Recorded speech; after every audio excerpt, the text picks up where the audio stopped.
ఉమ్మడి చిత్తూరు జిల్లా అనేటువంటి ఒక జిల్లా గాలి ముద్దుకృష్ణారెడ్డి గారు, అదేవిధంగా బొజ్జల గోపాలకృష్ణారెడ్డి గారు, దొరబాబు గారు, అదేవిధంగా కుప్పం నియోజకవర్గంలో ఎమ్మెల్సీగా ఉండినటువంటి వ్యక్తి గౌనివారి శ్రీనివాస్ గారు తదితర ఆనాడు ఎంతో ఓపికగా సమన్వయంతో ఈ ఉమ్మడి చిత్తూరు జిల్లాలో తెలుగుదేశం పార్టీ బలోపేతం కోసం అహర్నిశలు కృషి చేస్తే మీ అందరికీ కూడా తెలుసు.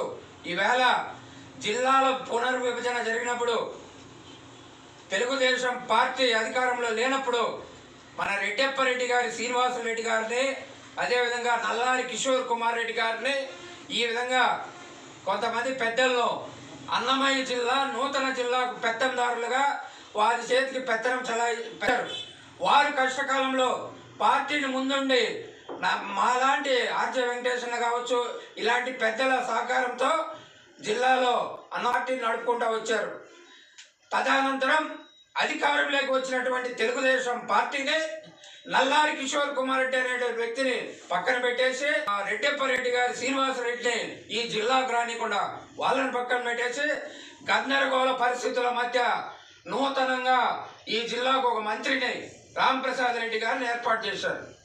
అదేవిధంగా పార్టీ బలోపేతం కోసం పార్టీ నిర్ణయం ప్రకారము కొంతమంది నూతనంగా పార్టీలోకి చేర్చుకొని శాసనసభ్యులుగా అవకాశం ఇచ్చింది తెలుగుదేశం పార్టీ.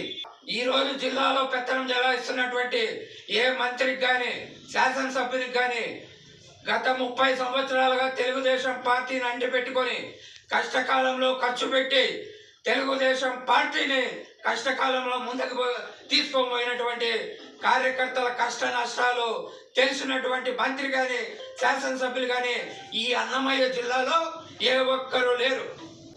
దయచేసి చంద్రబాబు నాయుడు గారు ఒకటే ఆలోచనలా ఆనాడు ఉమ్మడి చిత్తూరు జిల్లాలో ఇష్టంగా పార్టీని ముందుకు నడిపించినటువంటి నాయకత్వం ఉన్నింది.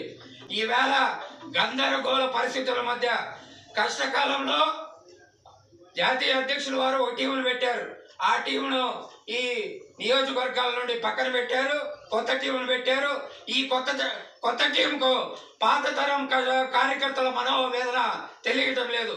దయచేసి ముఖ్యమంత్రి గారికి ఒకటే విన్నవిస్తాను, తెలుగుదేశం పార్టీని ముఖ్యంగా ఈ రాయలసీమ జిల్లాల్లో రక్షించాల్సినటువంటి బాధ్యత మీ ముందుంది.